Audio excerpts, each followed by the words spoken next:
오늘 본문으로 읽은 요한복음 17장은 예수님께서 세상을 떠나시기 직전에 마지막으로 하신 기도입니다. 아주 유명한 기도입니다. 오늘 설교 제목처럼 이 땅에 남은 이들을 향한 주님의 기도입니다. 흔히 하는 말로 바꾸면 주님의 기도 제목이라고 말할 수 있습니다. 그러면 주님은 이제 곧 돌아가셔서 이 세상을 떠나시게 되고 제자들만 이 땅에 남게 되는데 이 땅에 남을 제자들을 위해 어떤 기도를 하셨을까요? 또 주님은 이 세상을 떠나신 후에도 이 땅에 남은 우리들을 위해서 지금도 기도를 계속하고 계십니다. 로마서 8장에 있는 말씀대로 하면 주님은 하나님 우편에 계신 자요 우리를 위하여 대신 간구하시는 자다, 이렇게 말씀하고 있습니다. 주님은 지금도 우리 한 사람 한 사람을 위해서, 여러분 한 사람 한 사람을 위해서 기도하고 계십니다. 세상에 속하지 않았지만 이 세상 속에서 살아가야 하는 우리를 위해서 여전히 주님이 기도하고 계시다는 말씀입니다. 그러면 주님은 오늘 우리를 위해 과연 무엇을 기도하고 계실까요? 오늘 본문에 있는 주님의 기도를 잘 살펴보면 그 답을 발견할 수가 있습니다.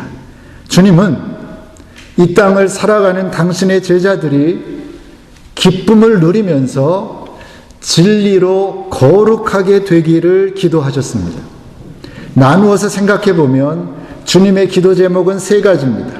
첫째는 기쁨이요, 두 번째는 진리요, 세 번째는 거룩함입니다. 오늘 이 주님의 기도 제목 세 가지를 살펴보는 가운데 나를 향한 주님의 뜻을 깨닫고 내가 그 주님의 기도를 이루어 드릴 것을 결단할 수 있는 저와 여러분들 되시기를 바랍니다. 첫째는 기쁨입니다. 주님께서 우리가 기쁘게 살기를 위해서 기도하셨습니다. 근데 그냥 기쁨이 아니라 주님의 기쁨, 주님이 누리셨던 기쁨을 우리가 이 땅에서 누리며 살기를 위해 기도하셨습니다. 13절입니다. 지금 내가 아버지께로 가오니 내가 세상에서 이 말을 하옵는 것은 저희로 내 기쁨을 저희 안에 충만히 가지게 하려 함이니이다, 그랬습니다. 주님은 당신이 이 땅에 살면서 가지셨던 그 기쁨을 우리도 충만히 가질 수 있기를 기도하셨습니다. 네, 여러분, 성경을 잘 보면 주님의 생애를 보면 그분의 생애 속에 웃으셨다라는 그런 기록은 없습니다. 그림 같은 데 보면 예수님이 웃는 그림 그려놓은 거 가끔 볼 수 있지만 복음서에 보면 예수님이 활짝 웃으셨다라는 기록은 없습니다. 민망히 여기셨고 불쌍히 여기셨고 슬퍼하셨고 우셨고 그런 것들이 있어도 기뻐하셨다라는 표현은 거의 나타나지 않습니다. 그것이 사실입니다. 그러나 뜻밖에도 주님은 언제나 당신의 평안과 당신의 기쁨을 우리에게 약속하셨고 또 거기서 한 번도 흔들리신 적이 없는 것을 발견하게 됩니다.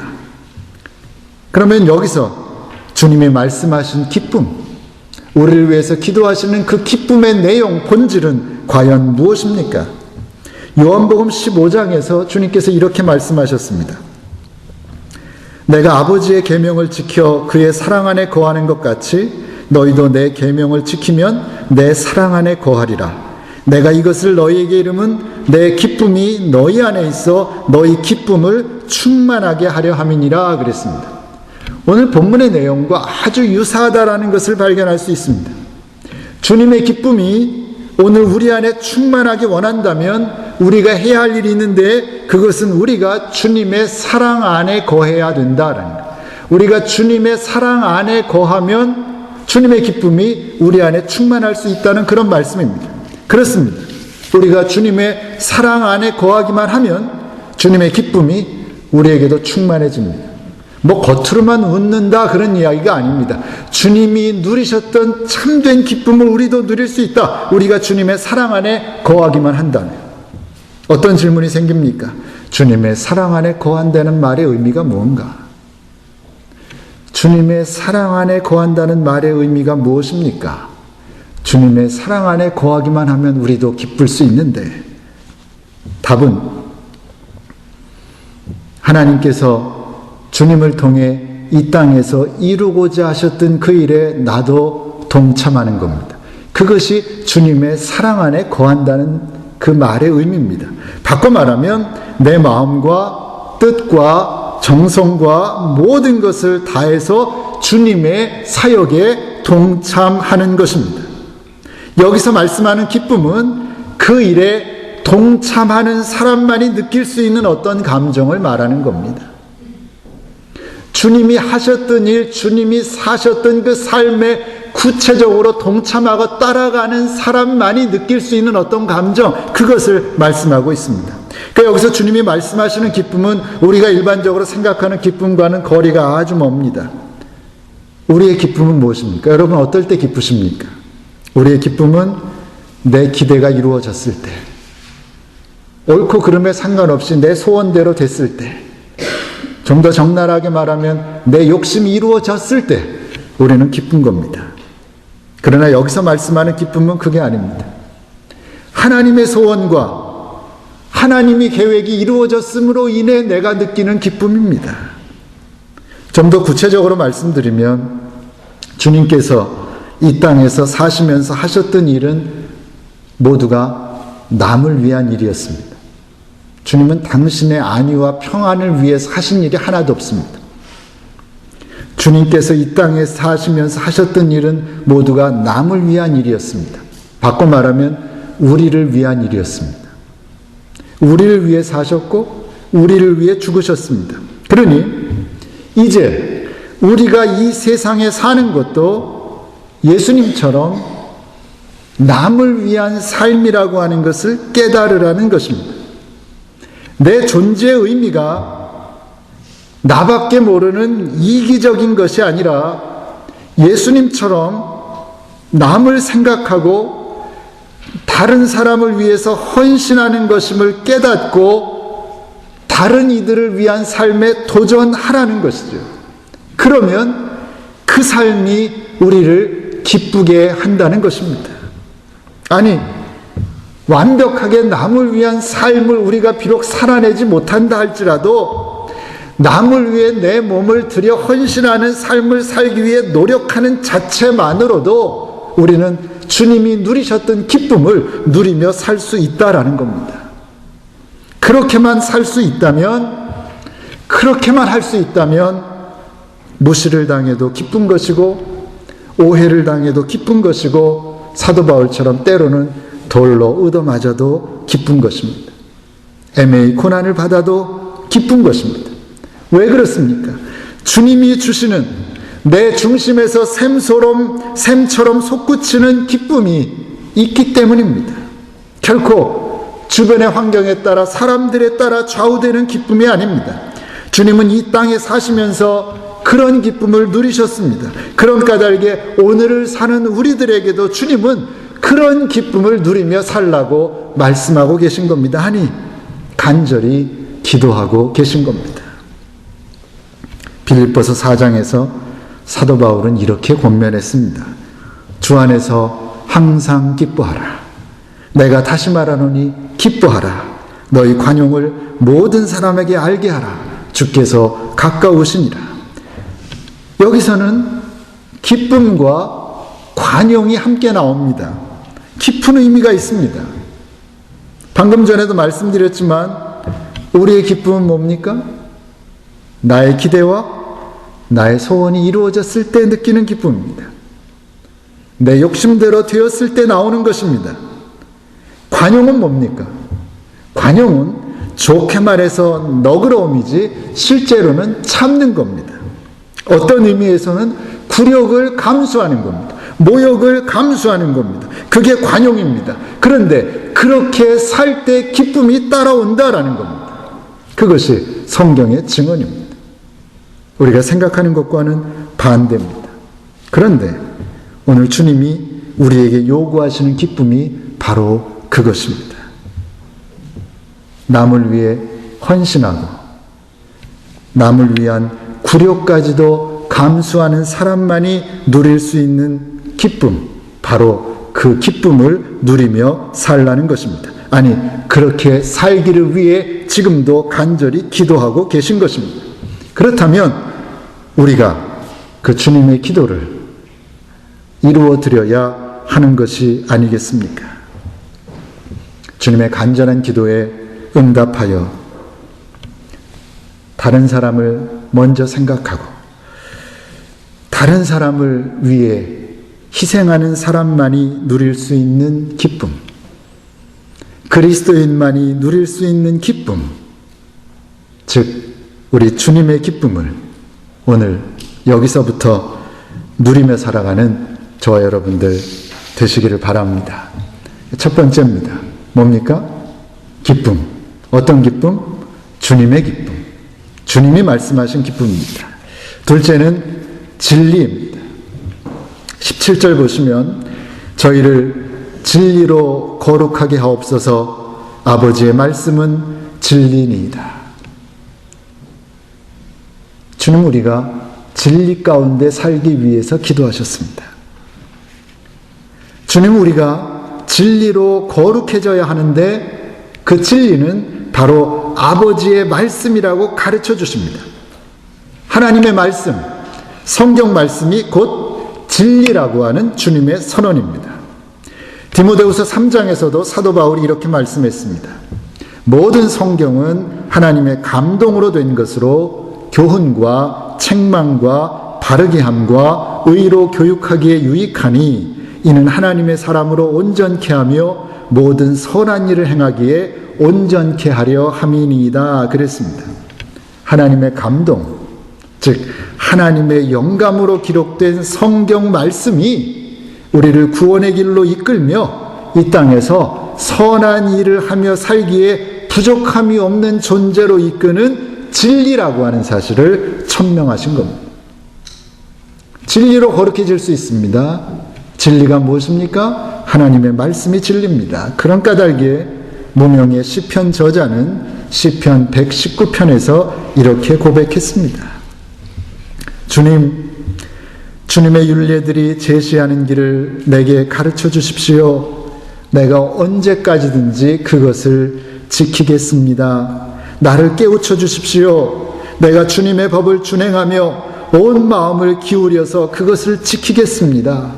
내가 주님의 계명들이 가리키는 것을 걷게 하여 주십시오. 내가 기쁨을 누릴 길은 이 길뿐입니다. 내 마음이 주님의 증거에만 몰두하게 하시고 내 마음이 탐욕으로 치닫지 않게 해주십시오. 내 눈이 헛된 것을 보지 않게 해주시고 주님의 길을 걷게 해주십시오. 주님을 경외하는 사람과 맺으신 약속 주님의 종에게 꼭 지켜주십시오. 그리고 이렇게 말씀합니다. 주님의 말씀은 내 발의 등불이요 내 길의 빛입니다. 주님의 의로운 규례들을 지키려고 나는 맹세하고 또 다짐합니다. 그렇습니다. 주님의 말씀만이 내 발의 등불이며 내 길의 빛이 됩니다. 주님의 말씀만이 흔들리는 세상에서 우리를 지탱해 줄 유일한 진리가 됩니다. 시편 1편의 저자의 고백처럼 오직 여호와의 말씀만이 진리임을 깨달아 그 말씀만을 즐거워하며 그 말씀을 주야로 묵상하는 저와 여러분들 되시기를 바랍니다. 주님은 우리를 위해 기도하셨습니다. 세 가지 제목을 놓고 기도하셨습니다. 첫째는 뭡니까? 어떻게 살라고요? 기쁘게 살라고요. 어떤 기쁨을 누리라고요? 주님이 누리셨던 기쁨. 남을 위해 헌신하고 희생하고 다른 사람 때문에 굴욕을 감수하는 그 삶에서 느낄 수 있는 그 기쁨을 누리고 살라고 말씀하셨습니다. 두 번째 뭡니까? 진리로 살아라. 근데 진리가 뭐라고요? 하나님의 말씀이 진리다. 마지막 세 번째는 거룩함입니다. 주님은 우리의 거룩함을 위해 기도하셨습니다. 18절과 19절입니다. 아버지께서 나를 세상에 보내신 것 같이 나도 저희를 세상에 보내었고 또 저희를 위하여 내가 나를 거룩하게 하오니 이는 저희도 진리로 거룩함을 얻게 하려 함이니이다. 진리로 거룩함을 얻게 하려 함이니이다. 주님은 우리를 위해 기도하셨는데 우리가 거룩하게 살기 위해서 기도하셨습니다. 저희를 진리로 거룩하게 하옵소서. 거룩하게 하옵소서. 주님의 마지막 기도 제목은 이 세상을 떠나기 전에, 죽기 전에 마지막으로 이 땅에 남은 우리를 위한 주님의 기도 제목은 우리의 거룩함이었습니다. 이것은 변치 않는 하나님의 명령입니다. 레위기 11장에 보면 하나님께서 이렇게 말씀하십니다. 나는 너희 하나님이 되려고 너희를 애굽 땅에서 인도하여 낸 여호와라. 내가 거룩하니 너희도 거룩할지어다. 내가 거룩하니 너희도 거룩할지어다. 레위기 20장에서 또 말씀하십니다. 너희는 내 앞에서 거룩할지어다. 이는 나 여호와가 거룩하고 내가 또 너희로 나의 소유를 삼으려고 너희를 만민 중에서 구별하였음이니라 그랬습니다. 거룩하다. 구별된 존재라는 의미입니다. 이것이 우리 각자에게 주신 하나님의 명령입니다. 하나님의 자녀된 우리는 마땅히 이 명령을 지켜 이 땅에서 구별된 삶, 다른 사람들하고는 분명히 구별되는 삶, 거룩한 삶을 살아내야 한다라는 것. 그게 하나님의 명령입니다. 고린도전서 5장 19절과 20절에서는 이렇게 말씀했습니다. 좀 더 구체적입니다. 너희 몸은 너희가 하나님께로부터 받은 바 너희 가운데 계신 성령의 전인 줄을 알지 못하느냐. 너희는 너희의 것이 아니다. 값으로 산 것이 되었으니 그런즉 너희 몸으로 하나님께 영광을 돌려라 그랬습니다. 이건 무슨 말씀입니까? 우리는 본질적으로 거룩하게 창조된 존재이고 우리 안에는 성령이 계시다. 하나님의 영인 성령이 우리 안에 계시다라는 거예요. 우리의 몸은 성령이 계신 성령의 전인 줄을 왜 깨닫지 못하느냐 그 말씀입니다. 우리의 몸은 성령을 모시고 있는 성령의 전이라는 것입니다. 그러니 그 사실을 잊지 말고 항상 언제 어디서 무엇을 하든지 거룩함을 지켜내라는 것입니다. 이미 잃어버렸다면 회복하고 반드시 지켜내라는 명령입니다. 그럼 어떻게 하면 우리가 그 거룩함을 지킬 수 있습니까? 우리같이 연약한 존재가, 우리같이 타락한 존재가, 우리같이 악한 존재가 어떻게 하면 거룩함을 지킬 수 있습니까? 우리에겐 너무 무거운 명령 아닙니까? 그렇습니다. 너무 무거운 명령입니다. 너무 힘든 명령입니다. 그러나 변치 않은 하나님의 분명한 명령입니다. 그래 우리는 지켜야 합니다. 그런데 지킬 수 있는 방법을 가르쳐 주셨습니다. 저희로 진리로 거룩하게 하옵소서. 17절에서 그랬습니다. 또 말씀하십니다. 저희도 진리로 거룩함을 얻게 하려 함이니이다. 가능합니다. 우리도 가능합니다. 우리 안에 진리만 있으면 우리도 거룩할 수 있습니다. 진리가 무엇입니까? 하나님의 말씀입니다. 성경입니다. 그러니까 하나님의 말씀, 성경을 마음에 담고 이 마음속에 하나님의 말씀을 담고 그 말씀을 지켜 행하며 살 때 우리도 거룩해질 수 있다는 겁니다. 성경의 약속입니다. 그런데 이것 역시 이미 오래전에 하나님께서 우리에게 주신 명령입니다. 신명기에 보면 여호와 하나님을 경외하며 여호와 하나님의 명령과 규례를 지키라고 반복해서 명령하고 계십니다. 그래서 여호와 하나님 앞에서 완전하라 그렇게 말씀합니다. 이 말은 여호와 하나님 앞에서 거룩하라는 것입니다. 우리는 함부로 살면 안 되는 존재입니다. 그렇게 창조된 존재가 아닙니다. 거룩하게 살라고 창조된 존재입니다. 거룩한 하나님의 형상대로 창조된 존재입니다. 그러니까 우리가 잃어버렸다면, 버렸다면 회복해야 합니다. 거룩한 마음을 회복하고 거룩한 말을 회복하고 거룩한 삶을 회복해야 한다라는 거예요. 그러면 하나님께서 복 주신다고 약속하셨습니다. 이렇게 하나님의 뜻은 분명합니다. 우리가 바꿀 수 없습니다. 우리의 거룩함입니다. 여러분의 거룩함입니다.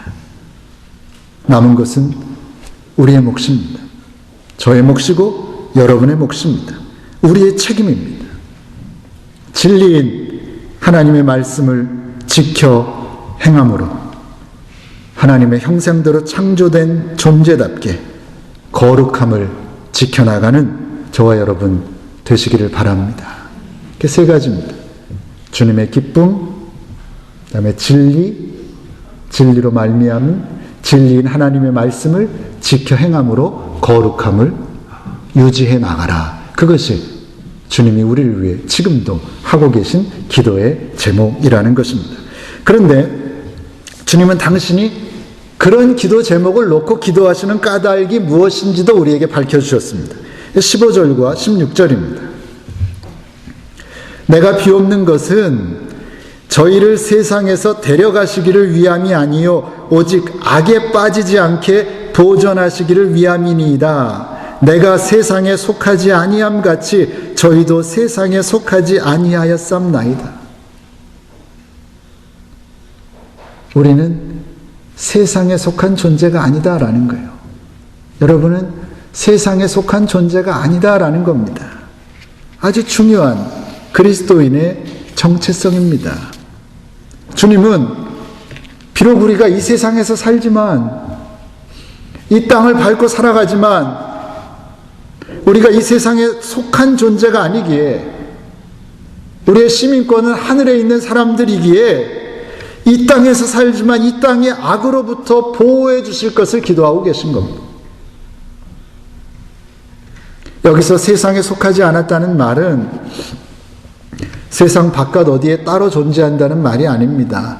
그 이상한 집단들처럼 곧 종말이 오니까 산속에 들어가서 오두막을 짓고 살라 그런 말이 전혀 아닙니다. 여기서 세상에 속하지 않았다는 말은 세상을 살아가지만 세상의 논리와 법칙, 다시 말하면 세속의 논리와 법칙에 얽매이지 않는 삶을 산다는 것입니다. 세상 한가운데 있으면서도 세속의 흐름에 결코 물들지 않는 삶, 그런 삶을 산다라는 겁니다. 그렇게 사는 사람이 그리스도인이고 그렇게 살기를 위해서 주님은 지금도 기도하고 계시다는 말씀입니다. 그리고 기도 가운데 알려주신 방법이 기쁨과 진리 그리고 거룩함입니다. 주님의 기쁨을 누리며 진리이신 하나님의 말씀을 마음에 새기고 지켜 행함으로 거룩함을 지켜 나가라는 것입니다. 세속에 물들지 말라는 겁니다. 무너지지 말라는 겁니다. 구별된 존재답게 살아가라는 것입니다.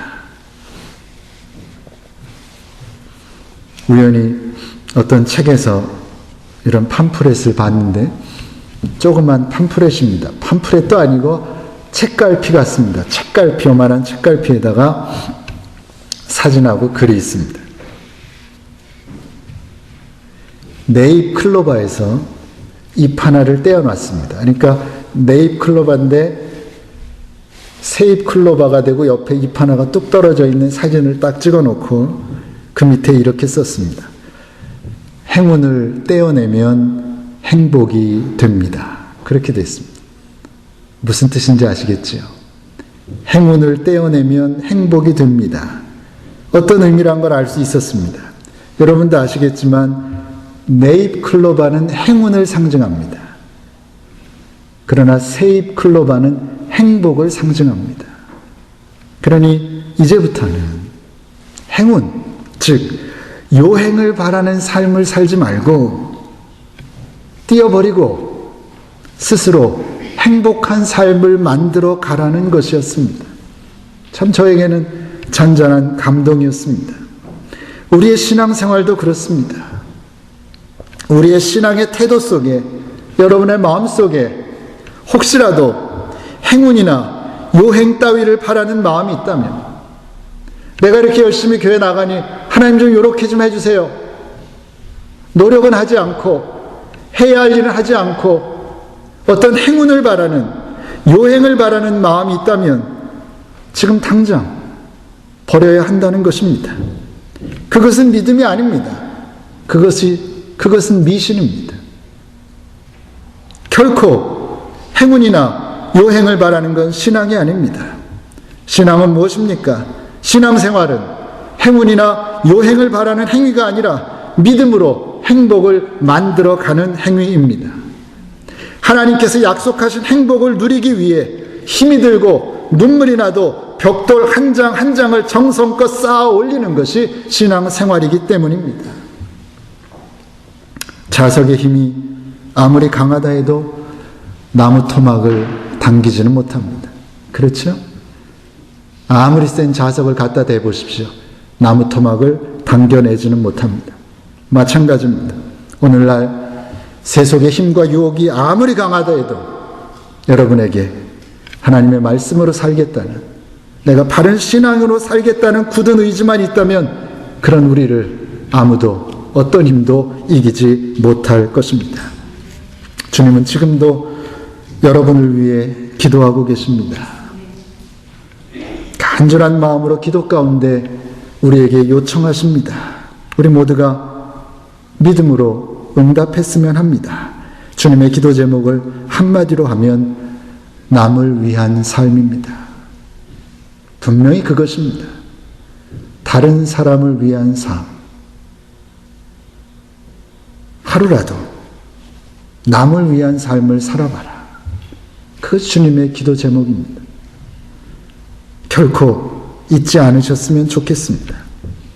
항상 다른 사람의 입장을 먼저 생각하고 다른 사람의 유익을 먼저 구하는 삶을 살아서 그렇게 사는 사람만이 누릴 수 있는 기쁨, 주님이 누리셨던 기쁨을 누리고 진리인 하나님의 말씀을 이 땅에서 지켜 행함으로 이 땅을 밟고 살지만 이 세상 사람들과는 확연하게 구별되는 거룩함을 지켜내는 여러분들 되시기를 바랍니다. 그래서 이 세상은 결코 줄 수 없는 평화, 이 세상은 결코 알 수도 없는 참된 행복을 누리며 살아가는 저와 여러분들 되시기를 간절히 소원합니다. 기도하겠습니다. 하나님, 주님이 누리셨던 그 기쁨을 우리도 누리게 하여 주시옵소서. 남을 위해 헌신하고 남의 유익을 구하고 다른 사람으로 인한 모욕을 감당함으로 누릴 수 있는 그 기쁨을 하나님 나도 누리게 하여 주시옵소서. 진리이신 하나님의 말씀만을 붙들고 진리이신 하나님의 말씀을 지켜 행함으로 하나님이 그렇게 원하셨던, 그렇게 간절히 기도하셨던 거룩함을, 구별됨을 이 땅에서 확연히 드러내며 살아갈 수 있는 저희들 되게 하여 주시옵소서. 기쁨과 진리와 거룩함이라고 하는 주님의 기도 제목을 하나님 내가 이루어드리는 자 되게 하여 주시옵소서. 예수님의 이름으로 기도하옵나이다. 아멘.